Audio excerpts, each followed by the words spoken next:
자, 오늘 4월 27일 우리 하나님 나라 소피엠 토요 줌 모임을 시작하겠습니다. 오늘 말씀 제목이 포도원 품꾼들과 우선순위라고 하는 제목을 정했는데 오늘 말씀 내용이 세 단락이 나옵니다. 이 포도원 품꾼들은 우리가 이렇게 이야기를 잘 알고 있는 말씀이고 그 다음에 이제 세베대의 어머니가 이제 예수의 형제를 갖다가 이제 좌편 우편에 앉게 해달라는 부탁하는 말씀이 있고 그 사이에 예수가 자기가 십자가로 간다는 그런 내용이 있는데 성경 말씀을 다 읽을 수는 없습니다. 마태복음 20장 1절에서 25절까지 내용인데 제가 중간중간 읽어보겠습니다. 포도원 주인이 청지기에 이르되 품꾼들을 불러 나중 온 자로부터 시작하여 먼저 온 자까지 싹을 주라 하니 제11시에 온 자들이 와서 한 데나리온씩을 받거늘 먼저 온 자들이 와서 더 받을 줄 알았더니 그들도 한 데나리온씩 받은지라. 받은 후 집주인을 원망하여 이르되 나중 온 이 사람들은 1시간밖에 일하지 아니하였거늘 그들을 종일 수고하며 더위를 견딘 우리와 같게 하였나이다. 이렇게 불평하는 장면이 나오고요. 이와 같이 나중된 자로서 먼저 되고 먼저 된 자로서 나중되리라 이렇게 말씀하시면서 예수께서 예루살렘으로 올라가려 하실 때에 12 제자를 따로 내리시고 길에서 이르시되 보라 우리가 예루살렘으로 올라가노니 인자가 대제사장들과 서기관들에게 넘겨지매 그들이 죽이기로 결의하고 이방인들에게 넘겨주어 그를 조롱하며 채찍질하며 십자가에 못 박게 할 것이나 제3일에 살아나리라. 이런 말씀이 있어요. 그리고 그 다음에 연이어서 이런 상황 예수님이 이렇게 말씀하심에도 불구하고 그때의 세베대의 아들의 어머니가 그 아들들을 데리고 예수께 와서 절하며 무엇을 구하니 예수께서 이르시되 무엇을 원하느냐 이르되 나의 이 두 아들을 주의 나라에서 하나는 주의 우편에 하나는 주의 좌편에 앉게 명하소서. 이런 부탁을 하는 장면이 나와요. 그 뒤에도 길게 나오는데 그 소식을 듣고 이제 열 제자가 듣고 그 두 형제에 대하여 분이 여기거늘 예수께서 제자들을 불러다가 이르시되 이방인의 집권자들이 그들을 임의로 주관하고 그 고관들이 그들에게 권세를 부리는 줄을 너희가 알거니와 너희 중에는 그렇지 않아야 하나니 너희 중에 누구든지 크고자 하는 자는 너희를 섬기는 자가 되고 너희 중에 누구든지 으뜸이 되고자 하는 자는 너희의 종이 되어야 하리라. 인자가 온 것은 섬김을 받으려 함이 아니라 도리어 섬기려 하고 자기 목숨을 많은 사람의 대속물로 주려 함이니라. 이런 이제 성경 본문 말씀입니다. 이 이제 내가 계속 말씀을 드리지만 예수가 6월절 십자가에 못 박혀 죽으러 가는 그 여정 중에 예수의 어떤 순환 여행이거든요. 근데 이제 순환 여행 마지막 십자가에 돌아가시기 전까지 여러 내용들을 이제 마태가 써놨는데 이게 지금 마태 공동체에서 계속 끊임없이 일어나는 공동체 안에 일어나는 계속 어떤 문제점들을 이야기하는 거예요. 포도원의 품꾼들 이야기가 처음 나오는데 우리 지난 시간에 19장 30절에 마지막에 이렇게 나와 있어요. 그러나 먼저 된 자로서 나중되고 나중된 자로서 먼저 될 자가 많으니라. 이 말씀을 하시고 입장에 다시 이제 그 말씀의 내용을 갖다가 품꾼들을 들어서 말씀하시는 겁니다. 이게 무슨 말이냐면 하나님 나라에서는 항상 우선순위가 우리가 인간이 생각하는 그런 우선순위가 바뀐다는 것이에요. 그래서 이것을 다시 설명하는 그런 장면인데 이 문제는 우리 공동체 생활을 우리도 교회 안에 살면서 늘 있는 우리 안에 늘 일어나는 그런 이야기입니다. 무슨 말인가 하면 이것이 공평하냐 이것이 과연 정의로운가 하는 문제가 사람 사는 곳에 항상 따라다니거든요.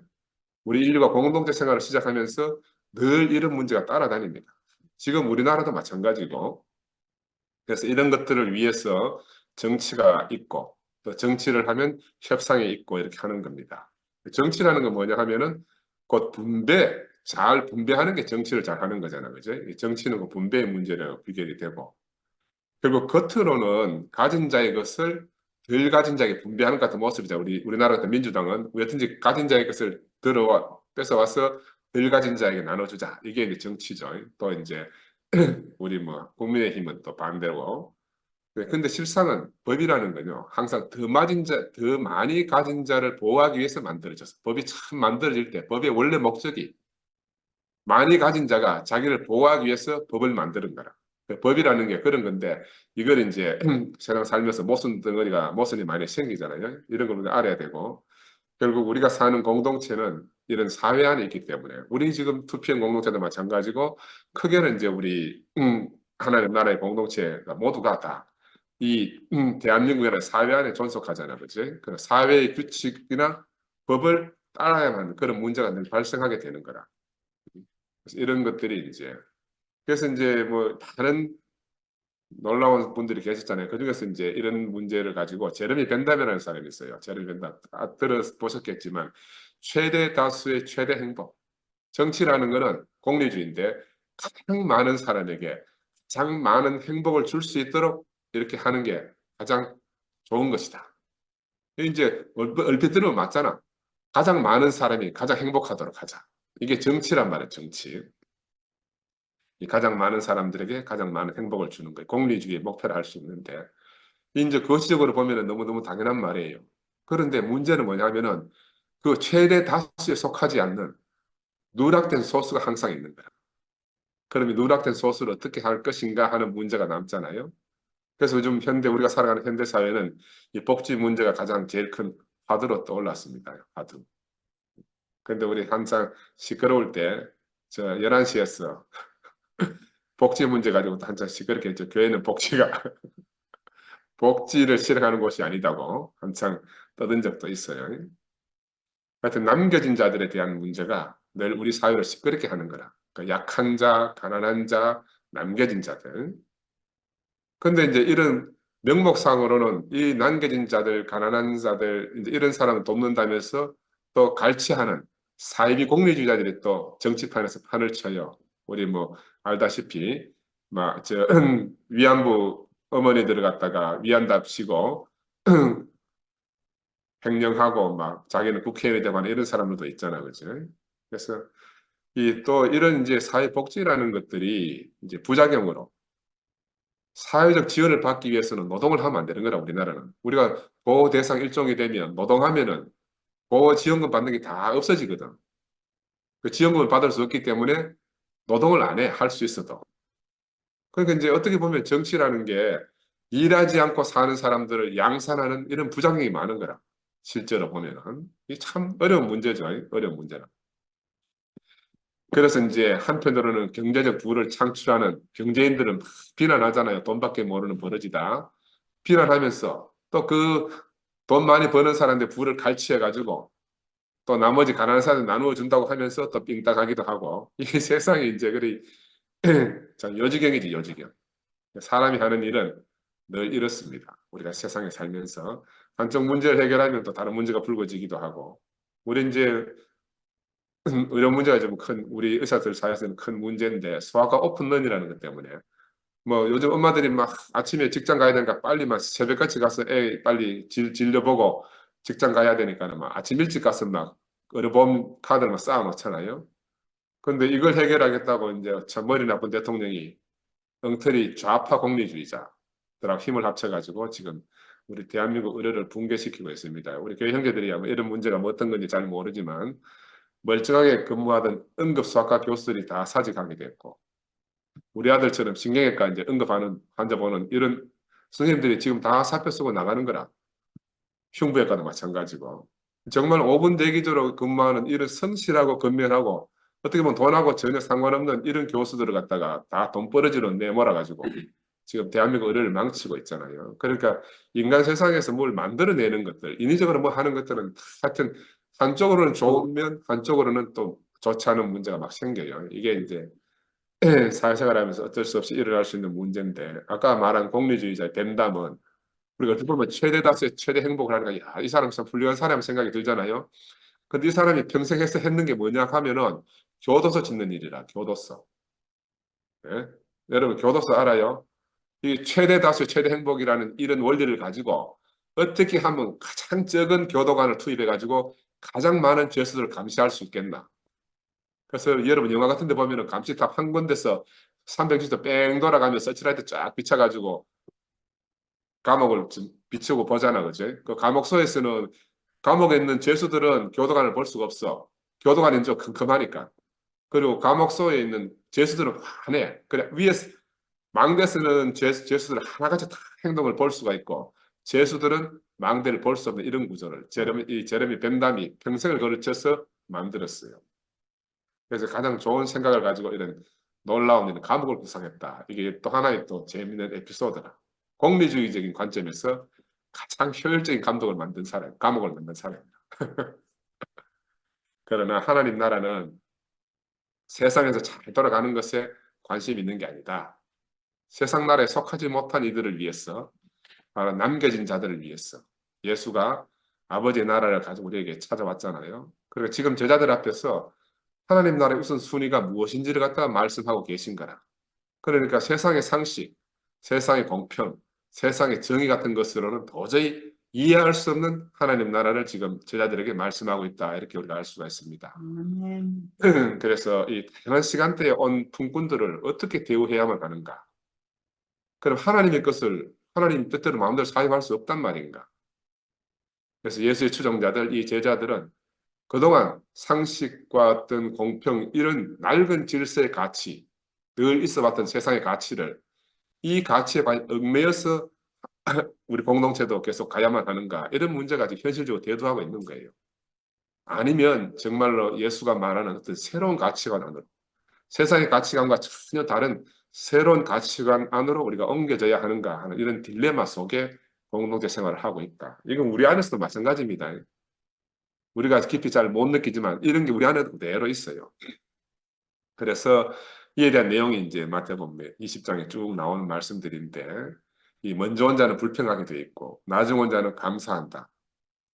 그런데 또 한편으로는 먼저 온 자들이 주인의 처사가 부당하다 이렇게 항의하잖아요. 자기 입장에서 보면 너무 당연한 불평이 달 수가 있다.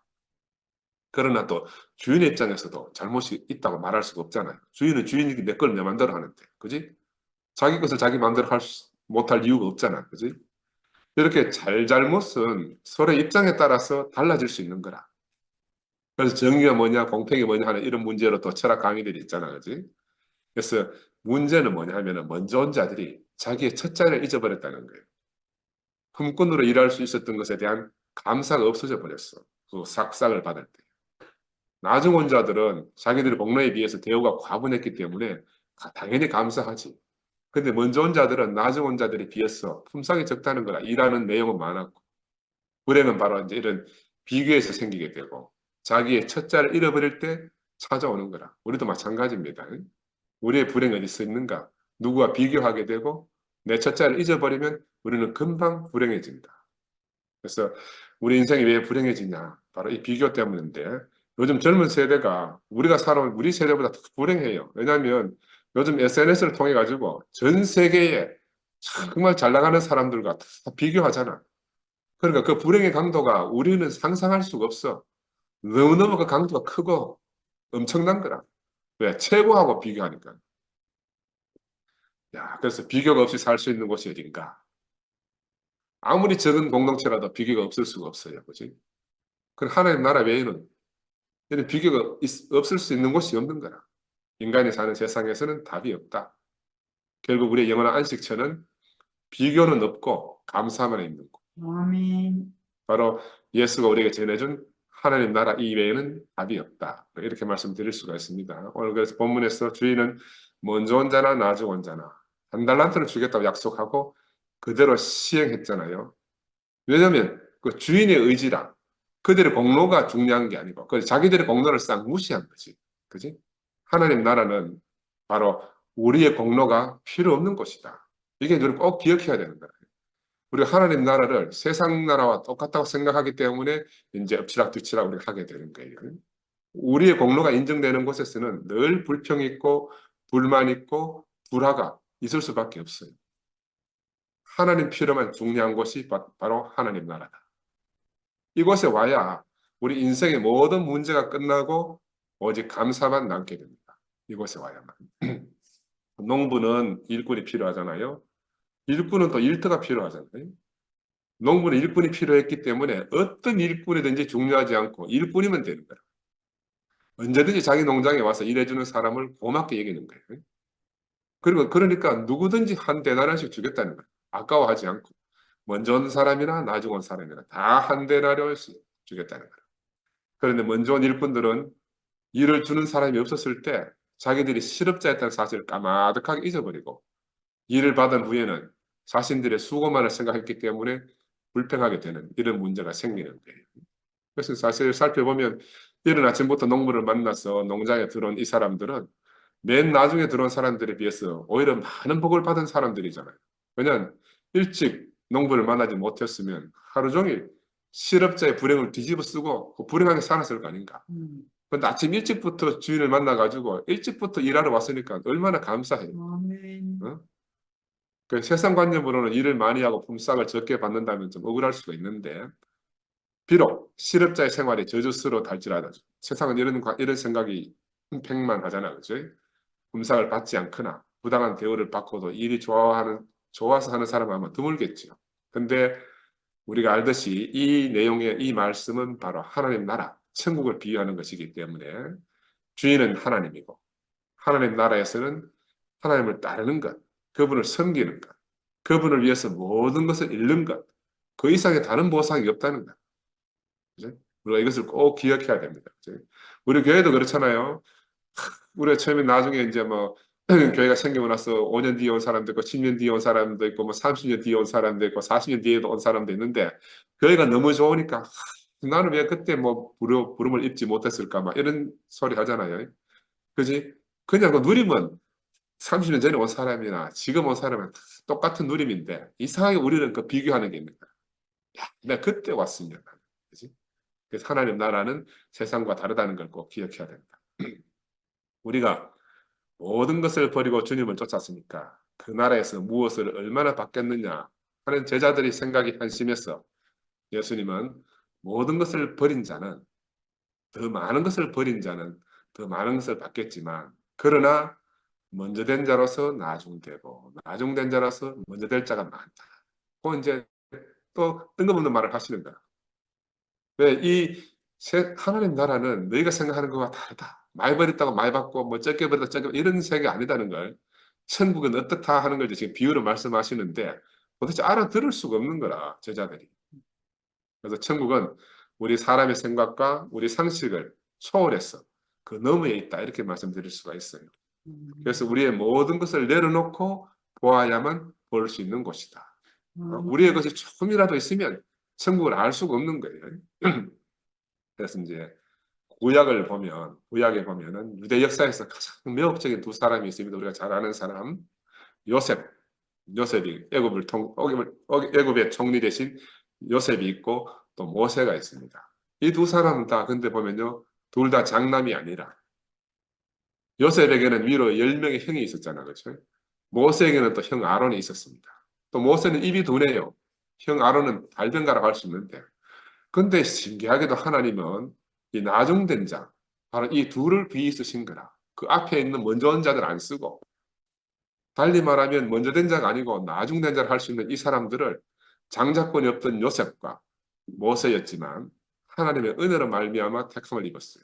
그래서 그들은 유대 역사에서 길이 남을 전무후무한 사람들이 되었습니다.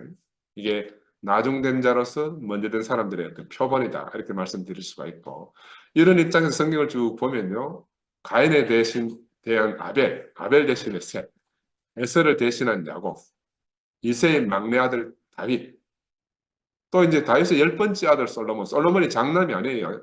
다윗의 아들이 많거든. 솔로몬이 10번째 아들이래. 바로 이런 사람들을 통해서 하나님이 자기 일을 하십니다. 이 성경 안에서도 보면은 어찌 보면 다 나중된 자로서 먼저 된 자의 비밀이 성경 안에 다 있습니다. 이게 바로 하나님 나라의 비밀이다. 궁극적으로는 유대교에서 나온 그리스도교도 마찬가지예요. 유대교가 먼저 있었고 기독교가 나중에 있잖아. 그죠? 먼저 된 자가 나중되고 나중된 자가 먼저 된다. 이게 영원한 비밀이다. 영원한 하나님 나라의 비밀이다. 이렇게 말씀드릴 수 있어요. 우리도 또 어찌 보면은 똑같은 길을 우리가 걸어가고 있습니다. 우리 자신들도. 그렇습니다. 세상 일들은 모두 수고로 이루어져 있어요. 그 따라서 보상이 필요해요. 또 적당한 요구가 생기게 됩니다. 그러나 천국의 일은 수고가 아니고 전적으로 은혜요, 전적으로 축복이다. 이렇게 말씀드릴 수가 있어요. 나도 이제 교회가 나눠지고 나서 한동안에 우리 아이들에게 물려줄 교회가 사라진 것 같아서 황당했었어요. 근데 자세히 시간이 지나면서 알아지는 게, 교회가 사라진 게 아니라 내가 교회고 우리가 교회인데 어떻게 교회가 사라진단 말입니까? 그치? 그냥 표면적인 교회가 해체된 거예요. 표면적인 교회가. 근데 우리 두 아들이 늘 꿋꿋이 이제 그전보다 더 열심히 주일 2PM 모임에 참석하는 것을 보고 내가 하나님 감사합니다 하는 고백이 절로 나오더라고요. 내 아멘. 힘이 전혀 들지 않고 아이들이 스스로 몸이 되는 자리를 지켜주고 있는 것이, 야, 이것이 내 수고가 전혀 필요 없는 하나님 나라구나 하고 이제 하나님이 주시고자 하는 축복이 바로 이런 것이구나 나는 개인적으로 그렇게 알아졌어요. 왜냐하면 우리 둘째 명훈이 같은 경우는 의과대학 들어가고 나서 수년간 학업 때문에 교회에 영 안 나왔거든. 그 나는 자는 영또 교회 떠날라나 싶었다니까. 근데 엄마 아빠한테 힘을 실어주겠다고 나오라 않고도 열심히 자기들 특별한 일이 없으면 늘 나와서 자리를 지켜주는 걸 보면서 참 감사하다는 생각이 들었어요. 지금 국가적 의료 대란인데 한편으로는 교회 생활을 하는데 긴장이 쓰이는 거라. 뭐 병원에 출근 안 하니까 늘 교회 일요일마다 교회 오잖아. 특별한 일이 없으면. 우리 영서 형제 고백처럼 세상 참 신기하다 하는 고백이 절로 나오는 거야. 하나님 나라는 이러니까 감사한 마음을 보면은 뭐 감사하지 않을 게 없어요. 아멘. 천국의 일꾼으로 부름받은 사람들은 어떤 사람들이겠습니까? 천국을 위해서 모든 것을 잃은 사람들, 이 사람들은 어떤 사람들이겠어요? 그들은 천국에서 가장 복 있는 자들이 아니겠습니까? 그죠? 그들 중에 누가 천국을 위해서 자신이 수고했다고 보상을 요구한 사람이 있습니까? 아무도 없어요. 그치? 야, 그들 중에 또 누가 모든 것을 잃었으니 무엇을 주겠느냐고 했던 자들이 있겠습니까? 그죠? 천국은 사람이 수고할 수 있는 어떤 것보다 귀한 건데, 귀한 곳인데. 사람이 이룰 수 있는 어떤 것보다 더 큰 것이다. 천국은. 가장 큰 보상이 바로 그리스도 자신이고 천국 자체인데 우리가 이미 보상을 다 받은 사람들 우리가. 그런 의미에서 보면 그래서 하나님 나라는 아침부터 일하는 사람이 얼마나 복된 사람입니까? 아침부터 일하는 사람. 그래서 이것을 아는 자는 먼저 된 자가 될 것이고 이것을 모르는 자는 나중된 자가 될 것이다. 이것이 하나님 마음의 핵심이라고 할 수 있어요. 지금 예수님이 바로 이 하나님 마음의 핵심을 지금 말해주고 있는 거야. 하나님은 세상에 있는 기존 질서를 전복해서 가난한 자를 부하게 만들고 약한 자를 강하게 하시고 지혜로운 자보다 어리석은 자를 찾으시고 비천한 자와 낮은 자를 높이시는 분이다. 예수는 지금 그 아버지 하나님의 마음을 제자들에게 지금 선포하고 있는 거잖아요. 그렇죠? 그래서 이스라엘 백성들을 보면 암하렛즈라고 특별하게 이제 그런 사람들, 암하렛즈라는 유대인이 부르는 말이 있대요. 이 사람은 어떤 사람들이고 하면은 유대 땅에 남겨진 평범하고 가난한 자들, 땅에 속한 사람들이다. 이렇게 말하는 거예요. 그러니까 이제 바벨론 유수 시대에 바벨론이 포로로도 잡아갈 수 없는 사람들. 전혀 쓸모가 없어가지고 포로로도 쓸모가 없기 때문에 남겨진 자들. 똑똑하고 잘나간 사람은 다 바벨론의 포로로 잡혀갔는데 거기조차 잡혀가지 못하고 남겨져 있는 사람들. 이 남겨진 사람은요. 바벨론에 잡혀갔던 사람들이 다시 가나안에 유대 땅에 돌아왔을 때 이 남겨진 사람들을 사람 취급을 안 했어. 같은 유대 민족인데도 불구하고 그렇게 버려진 사람들. 이 사람들이 암하레츠라고 따로 이렇게 부르는 명칭이 있더라고요. 예수는 근데 이 사람들은 자기 그 덩그리를 남겨져 가지고 지도자도 없이 덩그리를 남겨졌으니까 얼마나 황망하겠어요. 그러나 그들은 그들만의 특별한 방식으로 그들의 신앙을 지키고 살았어요. 예수는 바로 이 비천한 아마레츠들을 중심으로 아래로부터 오는 보편주의, 가난하고 병들고 버려지고 남겨진 이 사람들을 사랑하는 그 보편주의 사랑을 실현한 사람이다. 이렇게 볼 수가 있어요. 이게 바로 생명의 혁명이다. 사람들이 원하는 그 물리적 혁명이 아니고 바로 생명의 혁명이다. 이렇게 말씀드릴 수 있습니다. 그런데 세상은 그들의 방식대로 그들의 이해대로 예수를 오해하고 죽음에 이르게 했어요. 예수를 전혀 알 수가 없었던 거라. 제가 남산평 교원 시절에 데모하던 사람들 보면서도 내가 똑같은 마음이 들었어요. 내가 아무리 장례식 안 한다 해도 저 사람들은 내가 아니잖아. 장례식 안 한다 해도 아니다 할 거야. 아니다 할 거야. 안 한다고 하는 것보다 더욱 할 거야. 이렇게 생각하고 데모하는 거라. 그래 마지막에는 김상국이 죽어야 된다. 병원을 문 닫든지 김상규가 죽든지 둘 중에 하나를 요구한다. 그런데 그러면서 그때도 나는 이 예수를 십자가에 못 박는 이 사람들이 심정이 어땠는가 내가 너무너무 깊이 알아졌어. 나를 막 핍박하는 사람들이 정치인들 있죠. 종교인들 있지요. 자기 일이 안 풀려져 가지고 막 사정이 어려운 이런 사람들이 한데 뭉치니까 감당이 안 돼. 내가 그렇게 딱 데모대에 경험을 하고 났는데 이명박이가 또 데모 이명박 쫓아내려고 뭐 그때 소파동 일어나갖고 막 데모했잖아요. 근데 내가 이명박이 보고 야, 니 나와 내려오라는 말이다. 근데 똑같이 진행됐어. 이명박이 정권 내놓으라. 그래 아담에서 일어난 일들은 다 똑같아요. 똑같아. 그래서 우리가 세상에 대해서는 절대로 눈도 돌릴 필요가 없는 거라. 우리도 바로 이런 암하레츠 같이 남겨진 사람들이 할 수가 있습니다. 하나님 나라 2PM에 와서 보니까 우리가 바로 남겨진 자들이에요. 우리는 죽을 때까지 감사할 것만 남았다는 것을 알게 됐잖아요. 우리는 정말 감사밖에 없는 사람들이 됐어요. 아멘.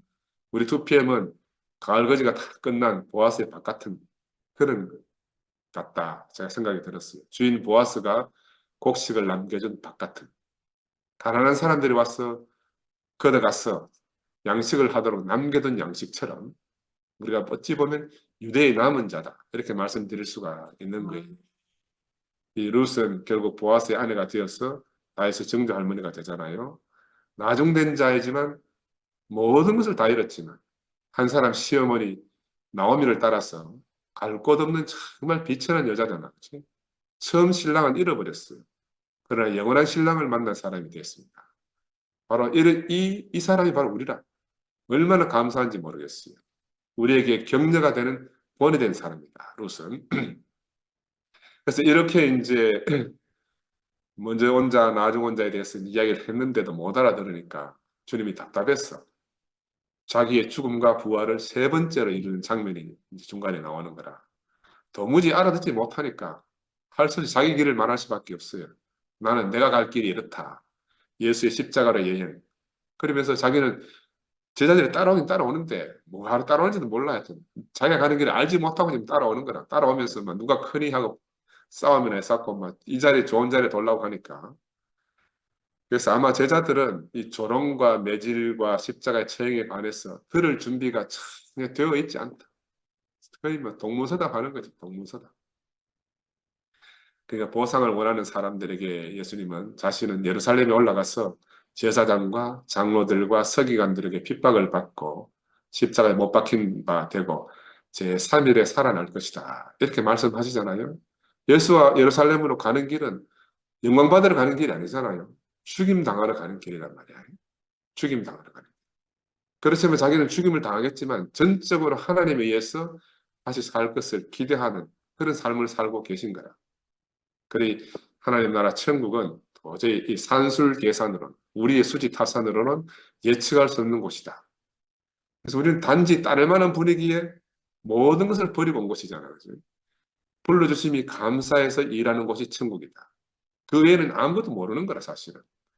하나님도 모르고 내 자신도 모르는 게 맞잖아요. 그러니 하나님 믿음이나 내 믿음이나 사실은 같은 거라. 하나님도 모르는데 뭐. 하나님 믿음하고 네, 이번에 뭐 누가 묻더라고 내 믿음 하나님 믿음하는데 이거 모르는 건 매일반이라. 나 내 자신도 모르고 하나님도 모르는 거잖아요. 그 반대말이 아니라 이거는. 반대말이 아니라 우리는 단지 내 앞에 계신 나보다 먼저 그 길을 가시는 분이 좋아서 우리가 따라서 살아왔어요. 제자들도 그렇게 했고 우리도 그랬습니다. 제자들은 우리 주 예수 그리스도의 아버지 하나님을 예수를 통해서 알아가고 있었던 거라. 이 제자들은 하나님을 직접 안 게 아니에요. 자기 앞에 계신 자기가 따르는 자기의 주님 예수 그리스도의 아버지 하나님을 예수를 알아가는 만큼 알아가는 거예요. 우리도 지금 교회를 통해서 그리스도를 그만큼 알아가는 거예요. 아멘. 우리가 교회를 아는 만큼 그리스도를 아는 만큼 하나님에 대한 인식이 깊어지는 거예요. 추상적으로 생각하는 게 아니다 이 말입니다. 우리가 이런 걸 분명히 알아야 돼요. 아멘. 그러니 우리는 아무것도 모르지만 늘 감사하고 행복한 거예요. 무엇을 기대하는 사람은 천국을 얻지 못합니다. 그날의 백성이 될 수가 없어요. 천국은 우리 인간의 예측 안에 있는 것이 아니기 때문에 하나님 나라의 백성은 준비되어져 만들어져 가는 거예요. 주님 이외의 모든 것을 버릴 자가 되는 거잖아요. 일을 얻지 못하다가 주인을 만나는 자가 되는 것이 바로 천국이다. 이런 사람들은 바로 하나님에 의해서 준비되어진다. 이렇게 말씀드릴 수가 있습니다.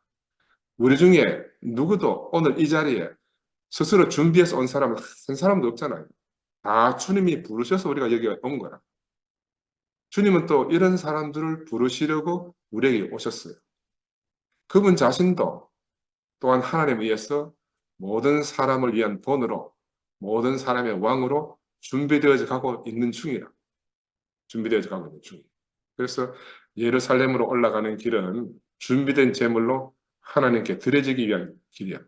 그는 우리의 대표자로서 우리보다 먼저 대제사장과 서기관들에게 심판받고 정죄받았어. 죽임을 당하시려고 가시잖아, 그죠?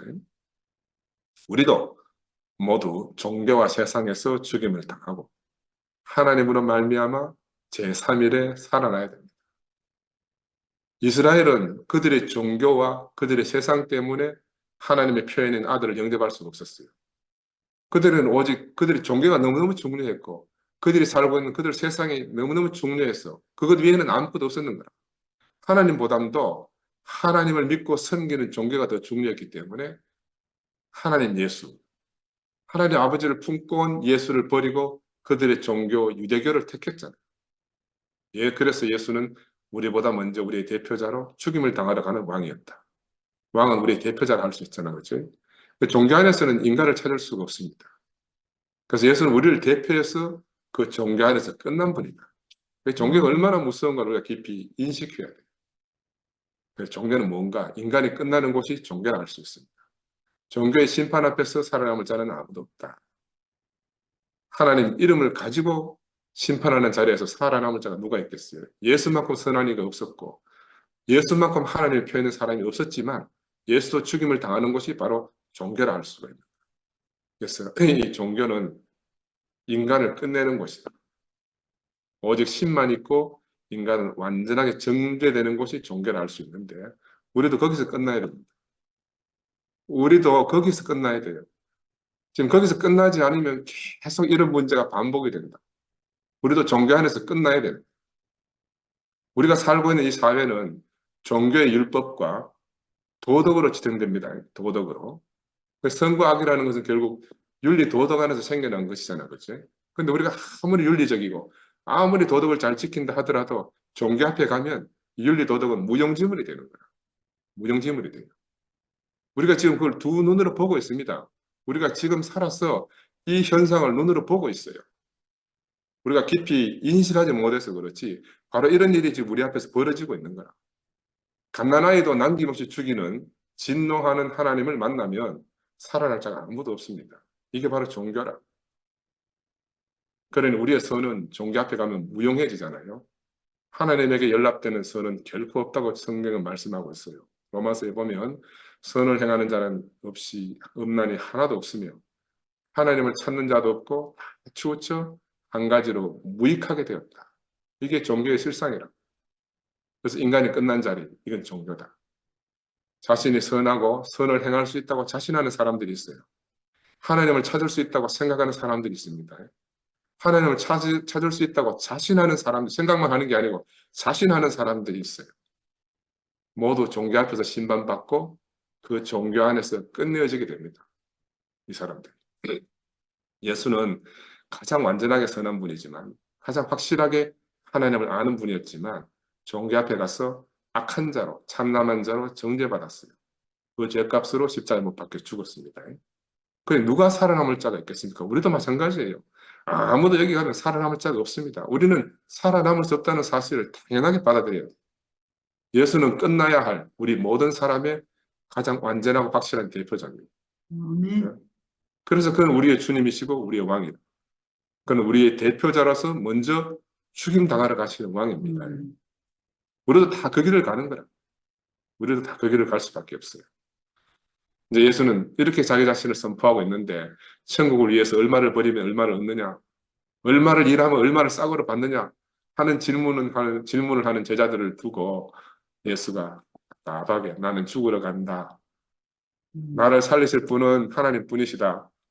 너희는 지금 수십 배를 보상으로 받겠지만 그러나 나는 지금 예루살렘으로 올라가서 죽임을 당하고 제3일에 살아날 것이다. 이렇게 하시는 거라. 얼마나 이 장면 한번 생각해 봐요. 근데 이 3일은 제가 오늘 이 3일을 생각해 봤어. 이 3일은 뭔가? 왜 3일, 3일 하나? 이 3일은 3이라는 건 하나님의 숫자잖아요. 3일 만에 살아난다 하는 거는 꼭 날짜로 3일이 아니라 그게 내게 새롭게 인식이 되어졌어요. 이 3은 하나님의 숫자이기 때문에 3일이라는 것은 하나님의 날이다. 우리 인생의 날이 아니고 세상의 날이 아니라 하나님의 날에 살아난다는 거예요. 이 3일에 살아난다는 것은 하나님의 날에 살아난다는 것이고 하나님 안에서 살아난다는 거죠. 부활은 전적으로 하나님에 속한 일이고 하나님께로부터 주어진 생명이 부활 생명이다. 이렇게 말씀드릴 수가 있어요. 이 날은 주님이 부활하시는 이 날은 우리에게 속한 것이 아니다. 전적으로 하나님께 속한 것이다. 이건 그러니까 과거의 일이 아니에요. 그렇다고 또 미래 일도 아니에요. 지금 살아나신다 그 말입니다. 아멘. 이걸 우리가 시간 안에 자꾸 이제 역사에 과거에 그랬고 미래에 올 것을 이렇게 생각하면 너무너무 어려운 거예요. 지금 하나님의 날에 그분이 살아나신다. 예수는 그 끝남의 자리에서 우리의 대표자 왕이 되셨어요. 다시 살아난 자리에서도 우리의 대표자 왕이 되십니다. 그럼 끝나는 사람에게 무슨 보상이 있겠습니까? 다시 살아나는 사람에게 무슨 보상이 따를 필요가 있겠어요? 죽은 사람에겐 다시 살아나는 것보다 더 완전한 보상이 있을 수가 없잖아, 그지? 10배를 받거나 100배를 받거나 뭐 소용이 없는 겁니다. 왜? 아담이 끝났는데 뭐 아담의 것이 무슨 소용이 있겠냐는 거지. 그리스도가 시작되는데 아담의 것들이 무슨 소용이 있겠냐 하는 말씀이라. 예수는 버린 것을 다시 받으러 가시는 분이 아니잖아요. 그는 버릴 것은 버리고 받을 것은 받으러 가시는 너무 당연한 것을 행하러 가시는 우리의 대표자다. 이게 이제 오늘 메인 주제입니다. 앞뒤로 중간에 끼어 있는 이 주제가 메인 주제인데 그 다음에 또 이제 한 어머니 요구가 나온다고 마가복음. 마가복음에서는 세베대의 아들들이 이렇게 나오는데 직접적으로 예수의 12제자 중에 세베대의 아들들을 갖다 말하는데 마태는 마가복음하고 비교하면 뭐가 차이가 있는 가 마태복음은 마가에서 드러나 있는 조금 좋지 않은 것들을 덮어주는 경향이 있어. 그 세베대의 아들 하면 이제 예수의 12제자로서 좀 이렇게 위신이 이제 떨어지니까 그 아들들 빼고 그 어머니가 요구하는 거야. 마가복음에서는 이 사람들이 직접 요구했는데 그 장차 있을 권력 분배, 왕이 되시면 좌의정, 영의, 뭐 우의정 이걸 이제 권력 분배할 때 내게 하나는 왼쪽에 하나는 우측에 앉게 해달라고 이제 세베대의 어머니가 요구하자는 거지. 야, 무엇을 버리면 무엇을 얻게 되느냐 이 문제지. 얼마를 일하면 얼마를 받느냐 하는 세계. 천국은 참 예수가 얼마나 답답할는지 모르겠어요. 하나님 나라의 왕의 길은 세상 왕의 길과는 전적으로 다른 길인데 예루살렘으로 가는 여정은 영광의 왕의 노정이다. 우리가 볼 때 그렇지만 세상 안에서 보면 종교로부터 정죄받고 비종교인들인 이방인들로부터는 능력과 멸시를 받고 죽임 당하러 가는 비참한 길이잖아요. 내가 지난번 이집트 가보니까 이집트에 가니까요. 그 당나귀들이 정말 많대. 당나귀들이 조그만해. 그러니까 국민학생들이 다 올라타고 다니면 사진 찍고 1달러 달라고 이런 거의 막 너무너무 친근한 짐승이 그 당나귀야. 낙이 타고 가는. 그래 이집트 그쪽에는 아직도 지금 2000년이 지난 지금도 너무너무 친근한 말이 들어. 그래 그거 타고 가면은 사람이 얼마나 비참하게 보이는가 상상해 가요. 우리가 생각하는 말, 막 기마병이 타는 그런 말 타고 가면 얼마나 위험이 서겠습니까만은 낙이 조그만 국민학생도 톡 올라탈 수 있는 말 아주 조그마한 낙이라 거기에 짐 싣고 가는 야, 그래 예수가 가는 그 길을 생각해 보면 정말 비참한 길이죠. 하나님 한 분밖에는 그 누구도 인정할 수 없는 이 유대 종교는 예수를 하나님을 모독한 자로 십자가 형으로 정죄했잖아, 그렇지? 세상 영광의 대표자 로마 유대 총독 이 빌라도가 예수를 버리 얼마나 하찮게 보입니까? 그 예수를 버렸잖아요. 이 군병들은 예수를 십자가에 못 박아 버렸고 그래서 예수가 가는 길은 세상의 영광이나 종교의 소원을 성취하러 가는 그런 길이 아니다. 우리가 아무리 이 말씀을 들어도 우리는 이 말씀을 들으면 또 우리 안에서 또 뒤집어지는 거야. 영광 가면 그만 영광이 뒤집어지는 거야. 우리는 영광 가면 세상 영광만 꽉 차 있으니까 이 설명이 안 돼. 이것을 끝내야만 하는 우리 모두를 대표해서 재단에 드려지는 그런 길을 예수가 가고 계신 거라. 예수를 따르는 제자들도 예수의 길을 알지 못하고 그가 영광의 왕이라 하니 지금 세상의 왕권을 얻으러 가시는 분이겠니 하고 지금 이제 막 좌의정 우의정 해달라고 부탁하고 하는 거야. 서로 높은 자리를 얻으려고 다투고 시기하고 야, 여기에 근데 아들이 잘 되기를 바라는 한 어머니가 등장하잖아요. 이거 모든 어머니는 자기 아들들이 잘 되면 최고다. 뭐든 자기 아들 기회를 잡아서 두 아들을 높은 자리에 등록해 달라고 간청하는 이게 인간 세상이라 지금 이 마태복음에 나오는 이 마태 공동체 안에 있는 일상적으로 일어나고 우리가 친근한 일들을 가지고 지금 말씀하고 있는 거야. 말씀이라는 게 특별한 게 아니에요. 이 말을 듣고 있던 다른 제자들은 또 분을 내가 서로 다투잖아요. 네가 그럴 수 있느냐고 이제 할 거 아니겠습니까? 세상의 여기는 모든 세상 어머니 마음이 있고 우리 어머니도 살아계시면 틀림없이 극하고 있을 거라. 우리 아들 이래 해주세요. 우리 아들 이래 해주세요. 하고 있을 거라. 우리 항목수님도 또 마찬가지 아니겠습니까? 자기 아들 보고 막 여기 우리 아들 이쪽에 저쪽에 이 모든 어머니 마음 한 마음이라. 다 한 마음이라니까. 세상에서 크고자 하는 자들이 있습니다.